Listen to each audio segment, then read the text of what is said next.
GDS. La radio que está junto a vos. Siempre en movimiento. La radio que está junto a vos. Podés escucharla, la podés compartir. La radio que está junto a vos.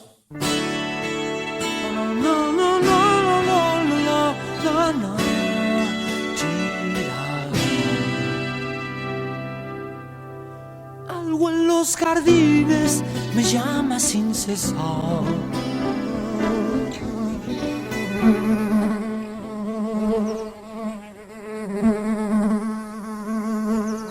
Empapado de abejas, en el viento asediado de vacío, vivo como una rama, y en medio de enemigos sonrientes, mis manos tejen la leyenda. Crean el mundo espléndido, esa vela tendida. Julio Cortázar.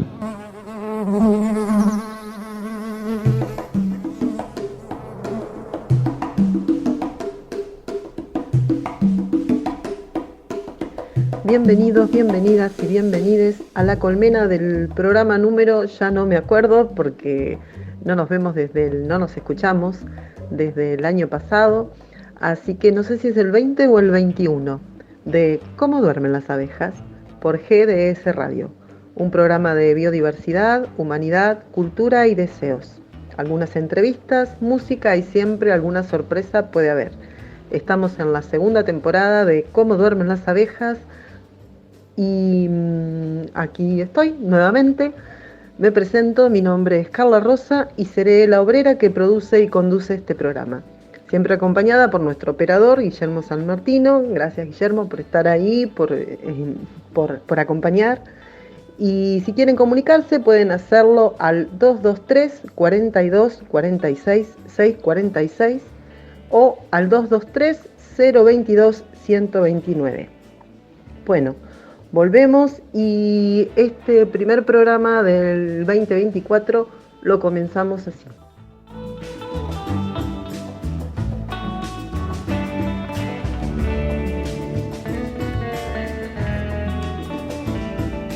Historia del uno y los otros cuentos, relatos del subcomandante Marcos. Hubo un tiempo en el que no había tiempo. Era el tiempo del inicio. Era como la madrugada. No era noche ni era día.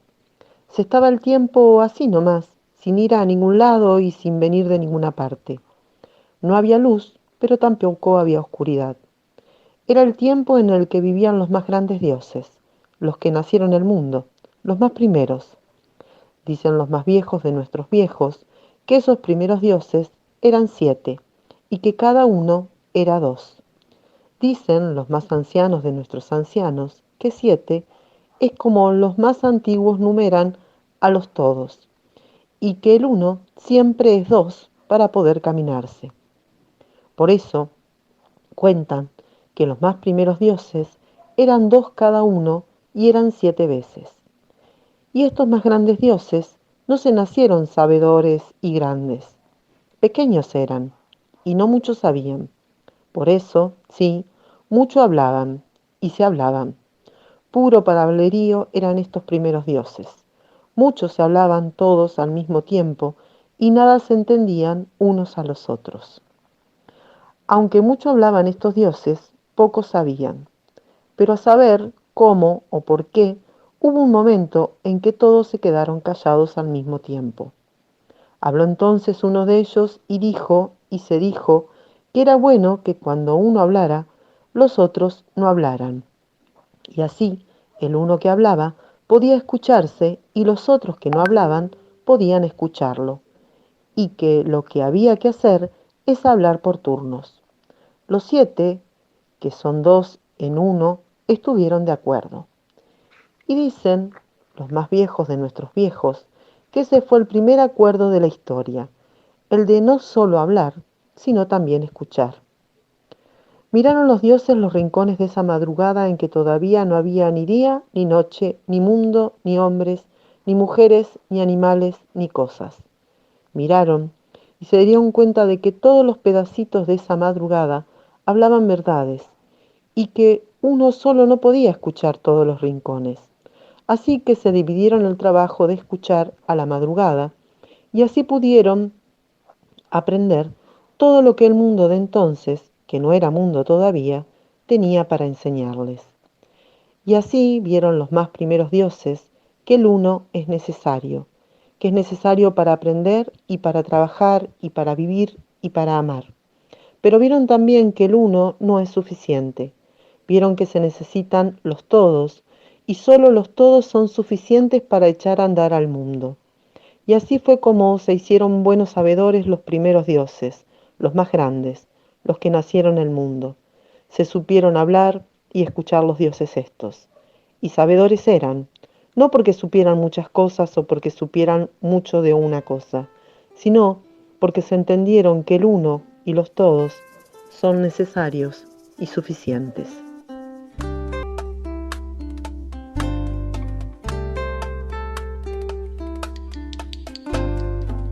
Te mando una rosa, un medio de buen abril, un sapo redondo, una camisa sin ti, un lápiz que escribe canciones para morir. Te mando un ciego con ganas de descubrir, un doctor palomo, una alcancía, un jazmín, un árbol poeta de rimas verdes de abril. Antes del puente queda tu ciudad, una casita hecha de soñar, la lagunita para ir a pescar, un unicornio que sabe nadar. Ay, ay. Antes del puente queda tu ciudad, una montaña de espinas y sal, un polvoriento corazón de allá me manda un beso con un pedernal. Ay, ay. Te mando un muerto que llora solo en abril, un nudo, un entuerto, una guitarra sin tilaraña peluda que se fugó del jardín. Te mando la llave que abre la puerta de Dios, el sable invicto, la estrella que no parió, el duende dormido y un ángel con una tos. Antes del puente queda tu ciudad, una casita hecha de soñar, la lagunita para ir a pescar, un unicornio que sabe nadar. Ay, ay, ay, ay, ay. Antes del puente queda tu ciudad, una montaña de espinas y sal, un polvoriento corazón de allá me manda un beso con un pedernal. Ay, ay. Te mando una rosa, un medio de buen abril, un sapo redondo, una guitarra sin ti, un árbol que escribe canciones para morir. Escuchamos a Carla Lara Antes del puente. Y quédense que en el segundo bloque tenemos la entrevista a Eduardo Nachman. No se vayan. Cerámica El Hornero. Artesanías en cerámica y madera. Tazas, platos, jarros, trabajos en torno alfarero y escultóricos combinados con madera. También realizamos pedidos personalizados. Hacemos entregas sin cargo dentro de Mar del Plata. Comunicate al 153 02 2129 o visitanos en nuestras redes Instagram y Facebook. Nos encontrás como Cerámica El Hornero, con la calidad de siempre. ¿Cómo duermen las abejas? El descanso o sueño en las abejas hace que se reduzca el metabolismo. Debido a ello, se produce un ahorro de energía. Algunos estudios sugieren que también les ayuda a recordar la ubicación de lugares visitados con anterioridad. Por eso te invitamos a escucharnos todos los martes de 20 a 21 horas por GDS Radio. No te olvides, ¿cómo duermen las abejas?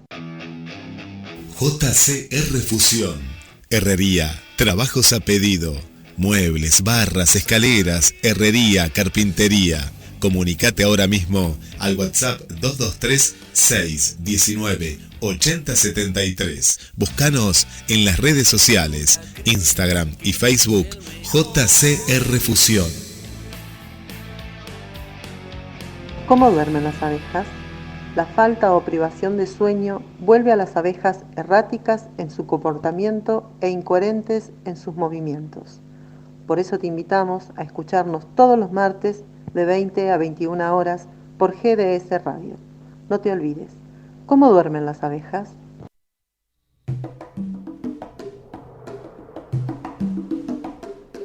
Volvemos y en este segundo bloque vamos a escuchar la entrevista que realicé a Eduardo Nachman.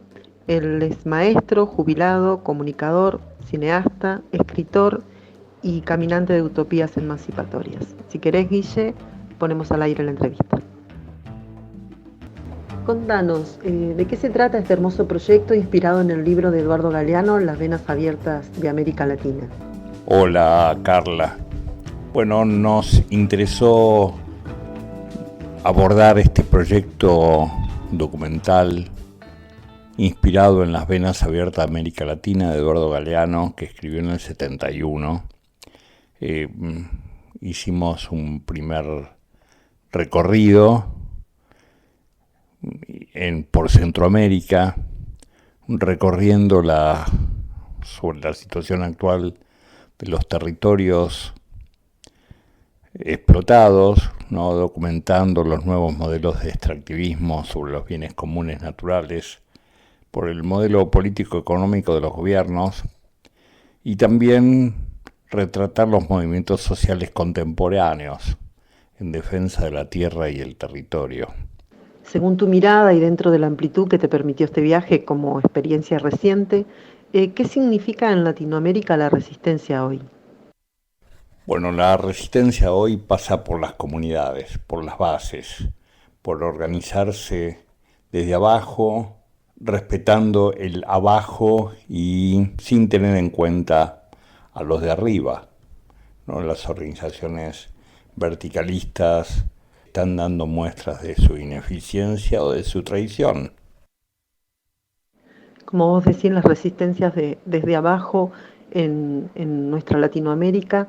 En este recorrido, en este camino, ¿cuáles fueron los paisajes que te marcaron? Los paisajes que más recuerdo tienen que ver con la gente.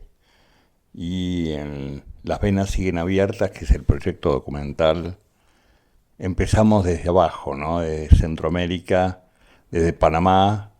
Ahí estuvimos en el canal descubriendo la historia de resistencia antiimperialista de muchos panameños con el control del canal de Panamá. Pero estuvimos también en la selva panameña, donde las mujeres, fundamentalmente las mujeres, resisten a la hidroeléctrica del río Santa María. Bueno, y de ahí nos fuimos a Costa Rica, a la selva de Costa Rica, donde estuvimos con una comunidad indígena que recuperó sus territorios. Bueno, y de ahí pasamos a Nicaragua, que está muy, muy complicado el asunto, muy difícil, con la traición del gobierno de los ex sandinistas, Daniel Ortega y su mujer Murillo, que tiene una una dictadura traidora.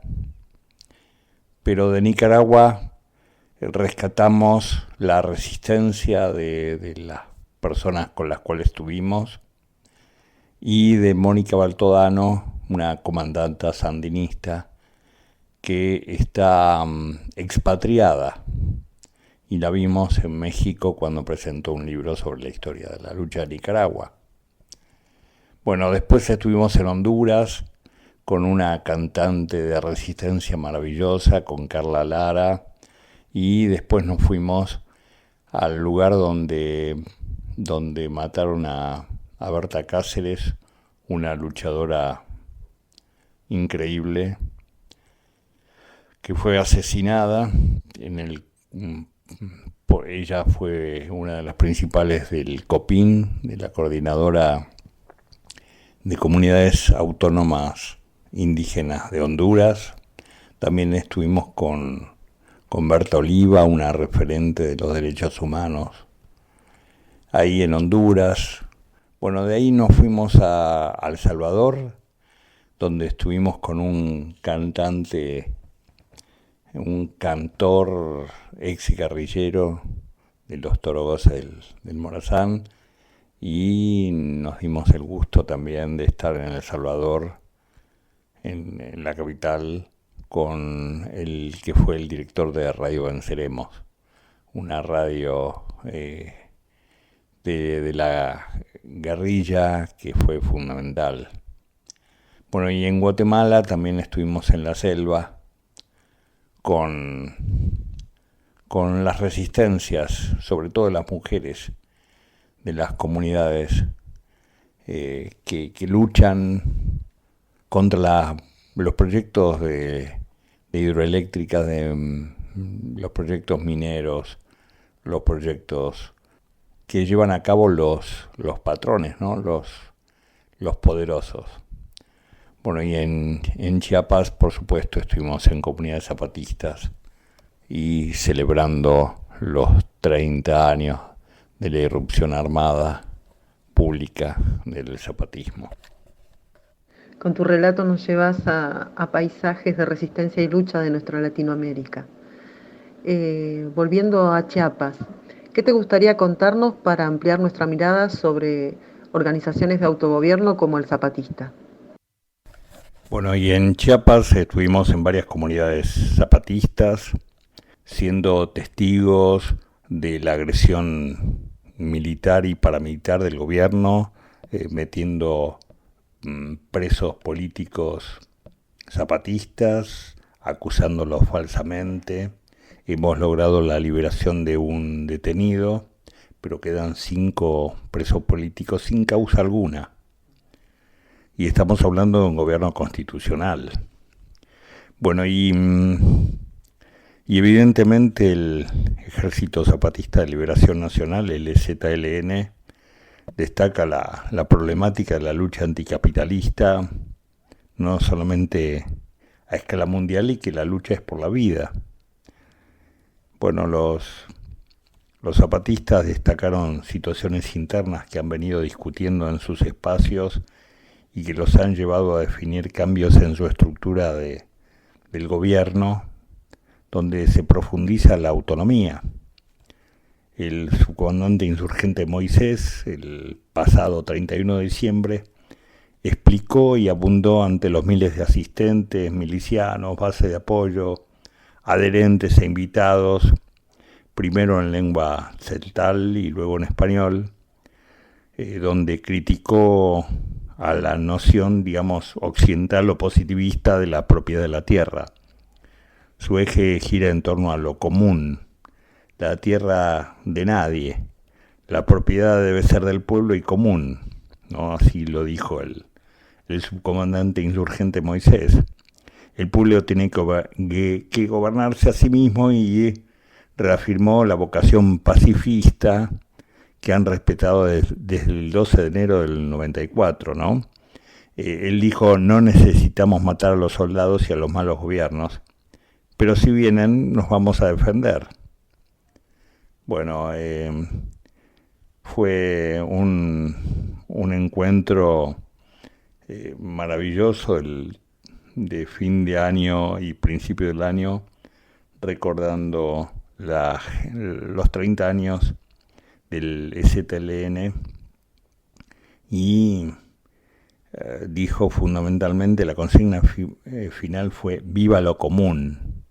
O sea, la tierra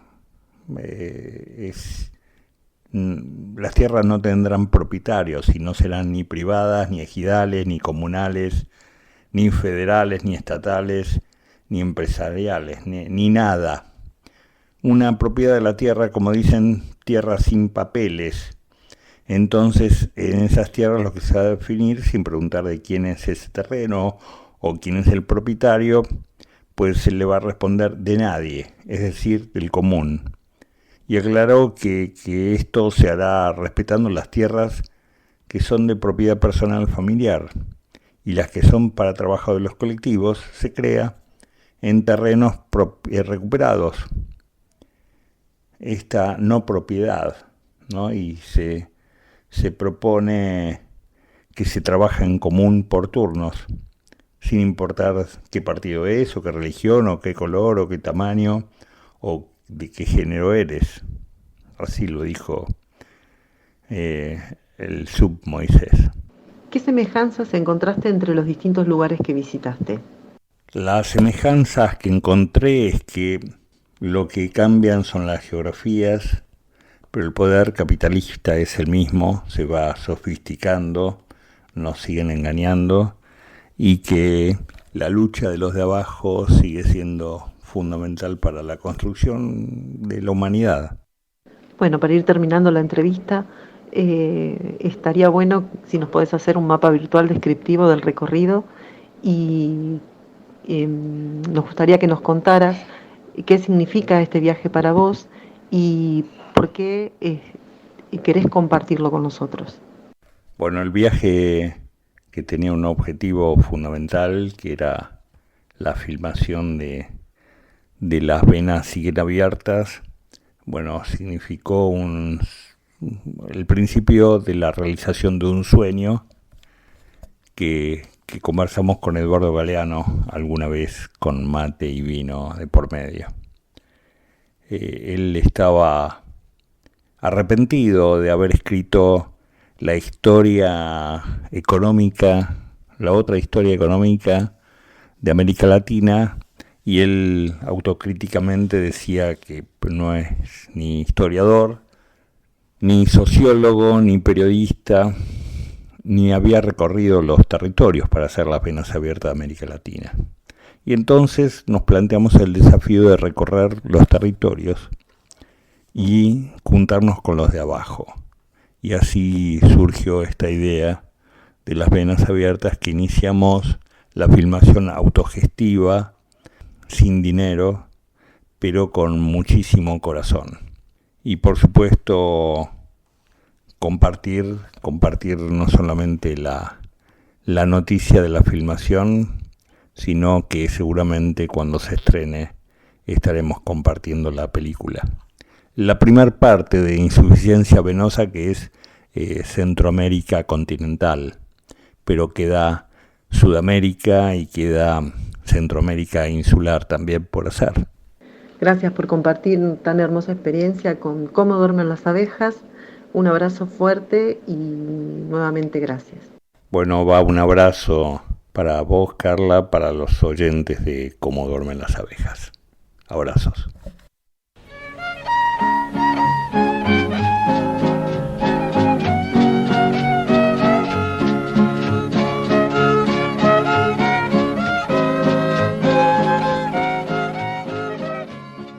Hoy nos encontramos aquí porque hace 5 años, en el 2018, nosotros decidimos recuperar estas tierras. Se resiste en el sentido de que nosotros conocemos que es un derecho que no solo voy a defender para mí, es un derecho que yo voy a defender para un pueblo, y no tanto para mi pueblo, sino para todo.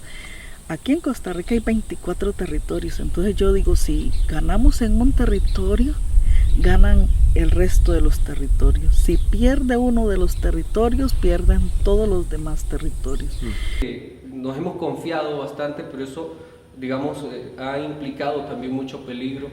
Sigue la persecución, hay muchos compañeros detenidos, por ejemplo, de la organización de ADEPSA, que defienden la península de Zacate Grande, tienen compas detenidos en un gobierno que se supone defiende los derechos humanos y de los pueblos. Bueno, mi resistencia ha sido desde hace varios años. En mi territorio se introdujo las hidroeléctricas. Empecé a entender cómo es que pues las autoridades en complicidad con las empresas pues empezaron a criminalizar, a romper el tejido social en mi comunidad. Nos tomábamos las iglesias, hacíamos huelgas de hambre. Nada de eso se puede hacer en Nicaragua. No se pueden ni reunir 10 personas.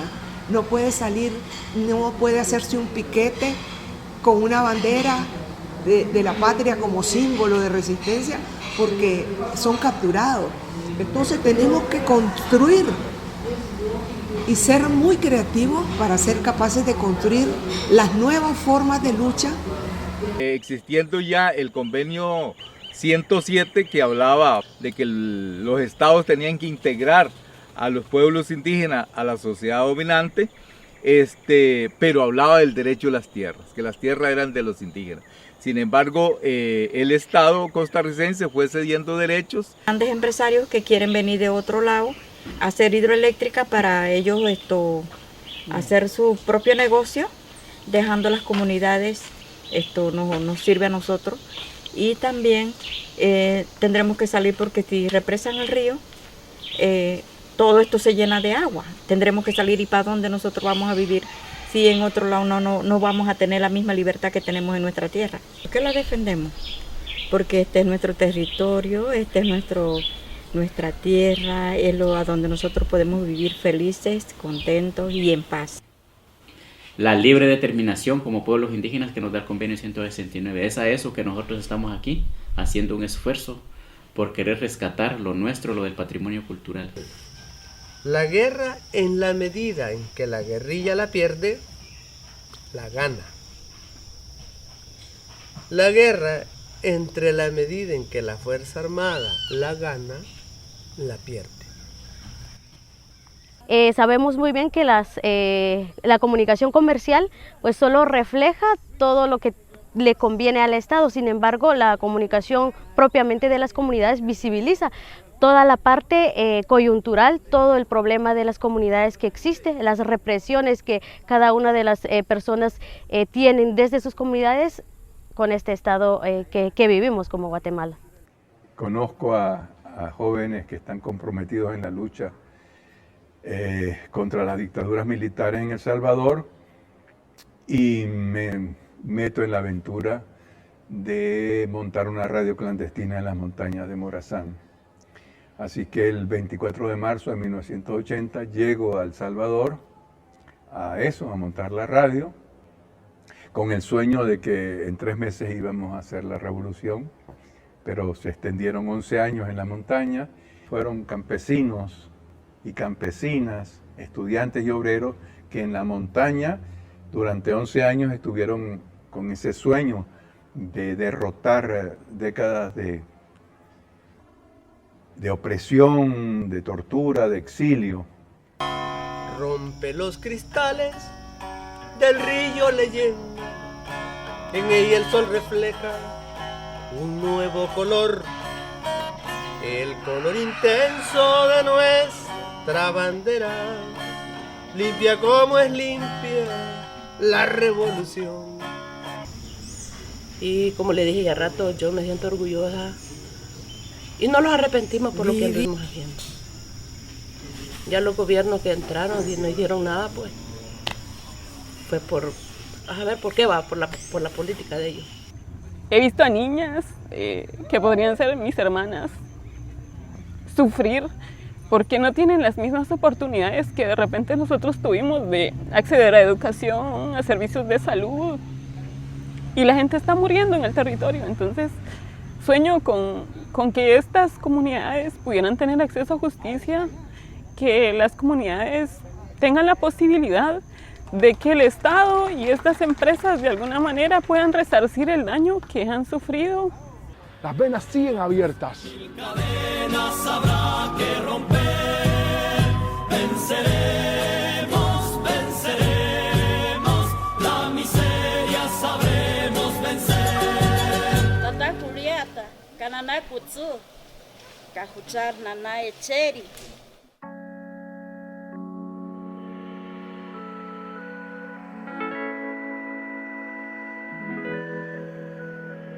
Chikek akonojel ritinamit, kikemonki, barwachulef. Fuego, fuego, vienen sembrando los pueblos con la esperanza en el aliento.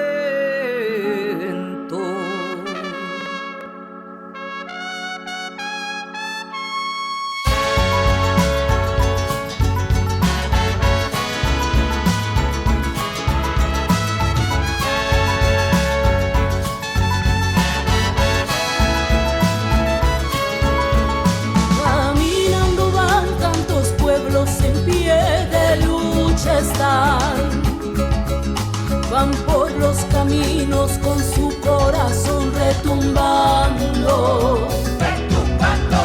Sin miedo ellas van, sin miedo ellos van sembrando libertad.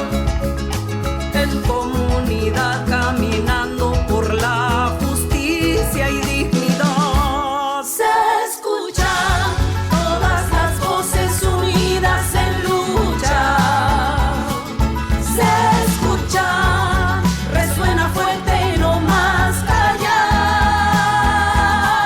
Se escuchan todas las voces unidas en lucha.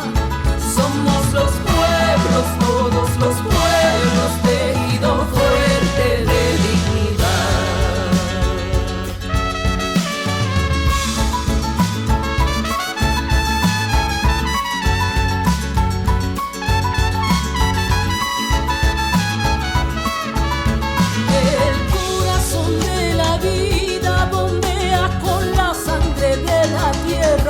Abuelas y abuelos nos enseñaron a luchar por ella, por la memoria, por la historia contra el tirano.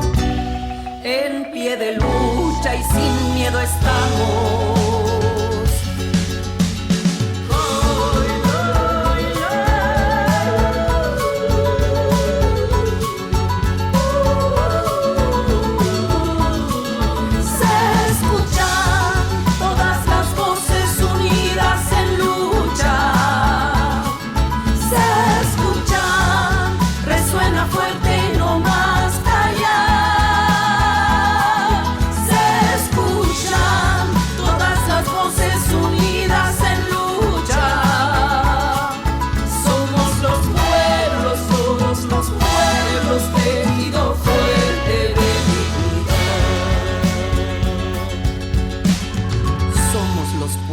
Tejido fuerte de dignidad.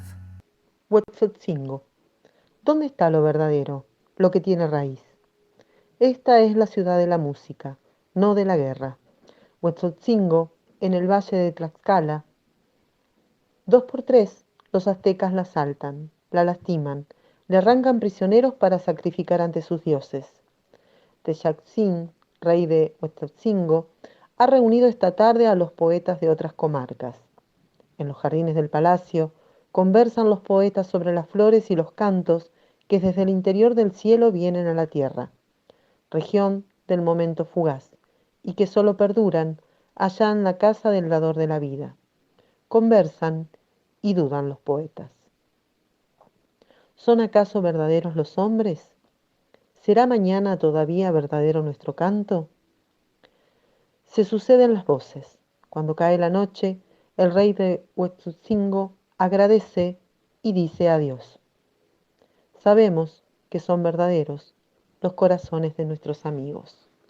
De Memoria del Fuego, Los Nacimientos, Eduardo Galeano. A veces también no supe qué hacer. Me desperté Llegué tarde a la escuela por darle de comer a mi niñez. Me endurecí, fui parte de mi infierno. Planté 40 flores para el sol. Me despojé de todo lo que siento. Lo puse casi todo en la canción. Pedí perdón, pagué todas mis cuentas. Fumé del humo tibio del amor.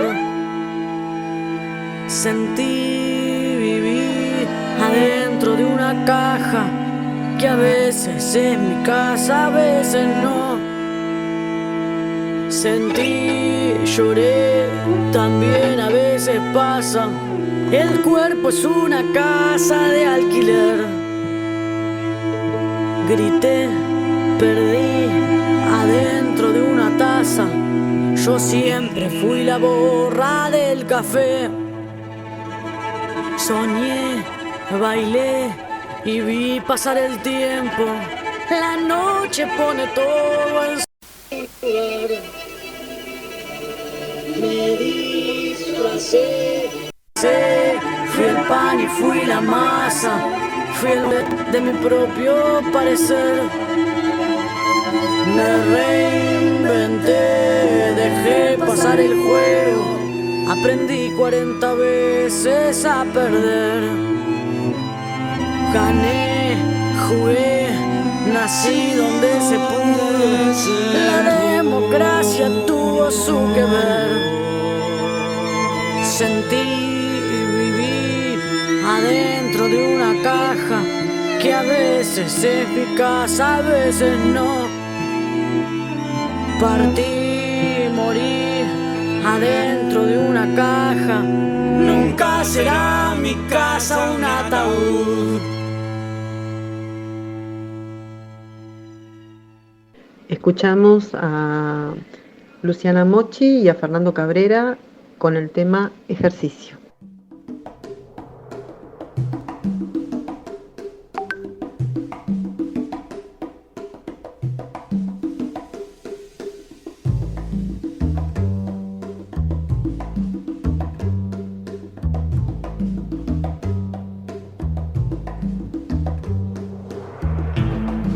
Y en este tercer y último bloque traemos a colación a Enrique Dussel, que desde su filosofía de la liberación, filosofía posmoderna, popular, feminista, de la juventud, de los oprimidos, de los condenados de la tierra y los condenados del mundo y de la historia, nos dice que comprender es abarcar y proponer al mundo el horizonte vigente de la interpretación.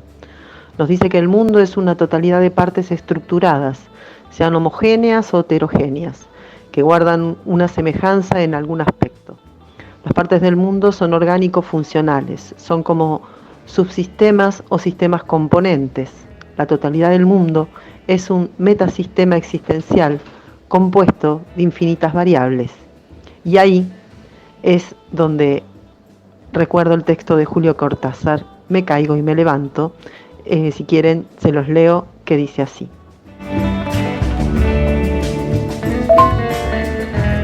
Nadie puede dudar de que las cosas recaen.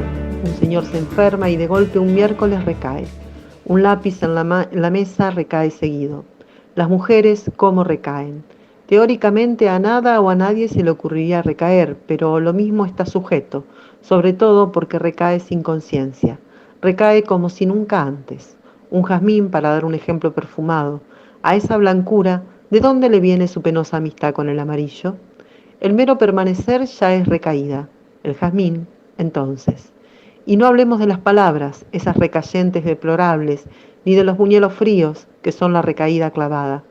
Contra lo que pasa se impone pacientemente la rehabilitación.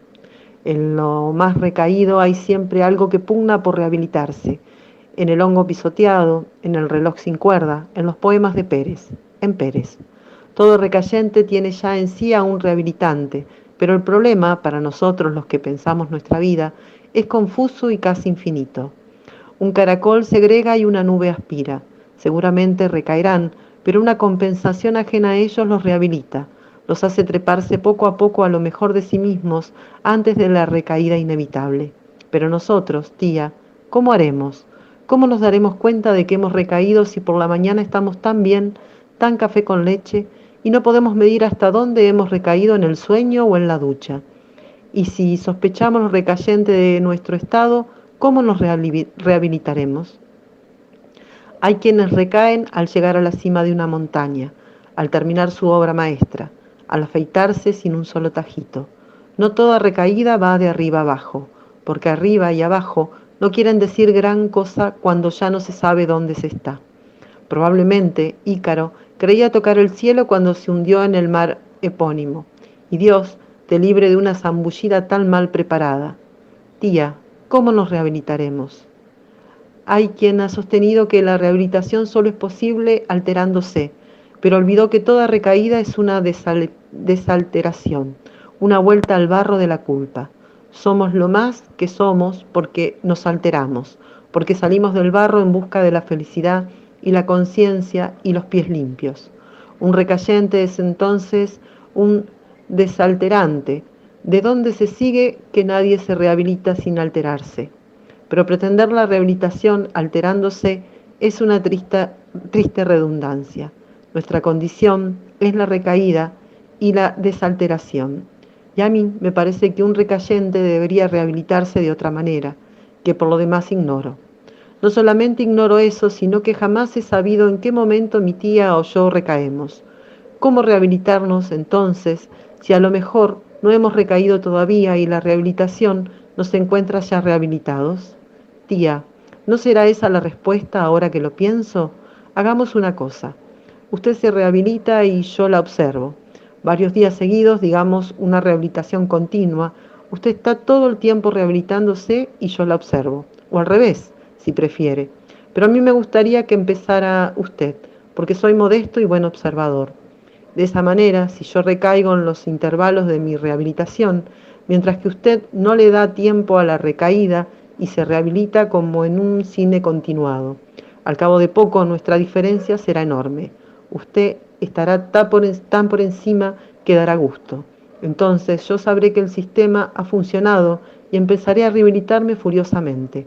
Pondré el despertador a las 3 de la mañana, suspenderé mi vida conyugal y las demás recaídas que conozco para que solo queden las que no conozco. Y a lo mejor, poco a poco, un día estaremos otra vez juntos, tía. Y será tan hermoso decir, ahora nos vamos al centro y nos compramos un helado, el mío todo de frutilla y el de usted con chocolate y bizcochito. Escuchando este texto de Julio Cortázar, recordé también en un momento que leí un texto de Marcelo Persia donde habla sobre saber lo recayente. Y él ahí nos dice que sabemos que las recaídas resultan inevitables, pero no sabemos qué redes se necesitan para caer sin lastimarse.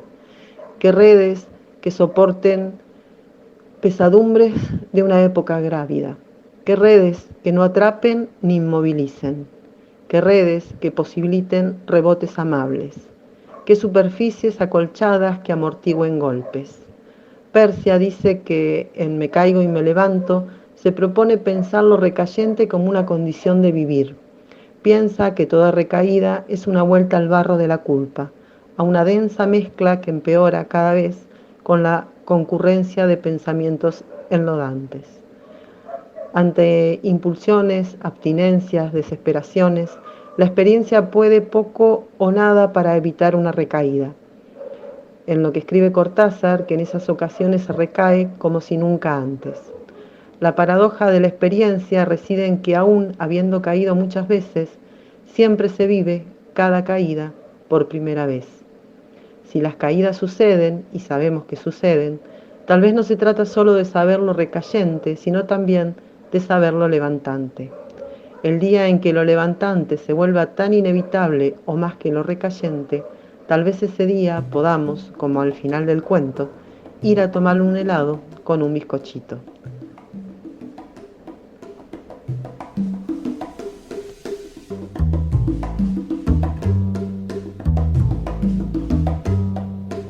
Bueno, hasta aquí llegamos con el primer programa de este año, de la segunda temporada de Cómo duermen las abejas. Nos encontramos el martes que viene de 20 a 21 horas.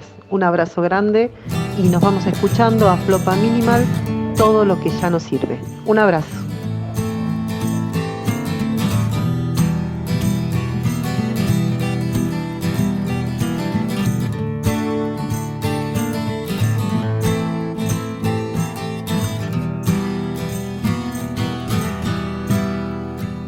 Piedra en el aire, una caricia no fue dada a tiempo.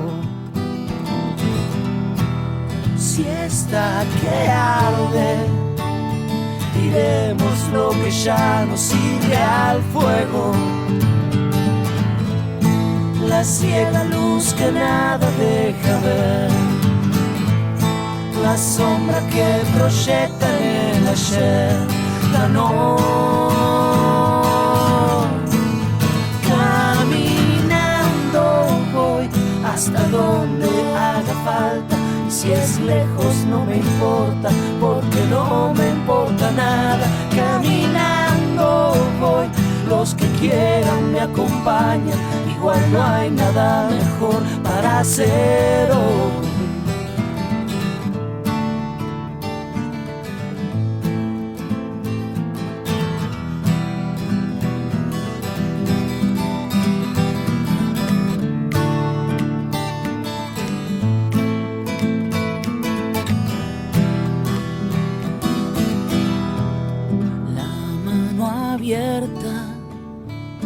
Y el golpe que no duele aunque lastima.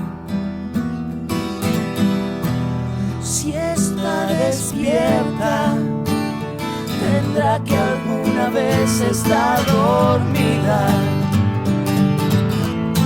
La ciega luz que nada deja ver, la sombra que proyecta en el ayer. Ganó. Caminando voy hasta donde haga falta, y si es lejos no me importa, porque no me importa nada. Caminando voy, los que quieran me acompañan, igual no hay nada mejor para hacer hoy. Caminando voy hasta donde haga falta, y si es lejos no me importa, porque no me importa nada. Caminando voy, los que quieran me acompañan, igual no hay nada mejor para hacer hoy. Igual no hay nada mejor para hacer hoy.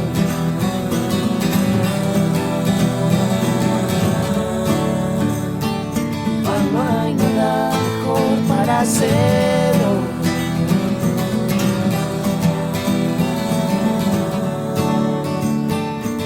No hay nada mejor para hacer.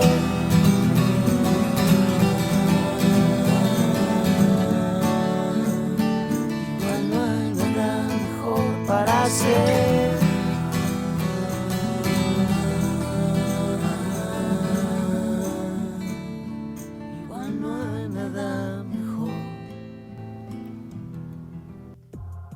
Lentamente las sombras envuelven la ciudad y la música se vuelve indispensable. GDS Radio Mar del Plata, la radio que nos une.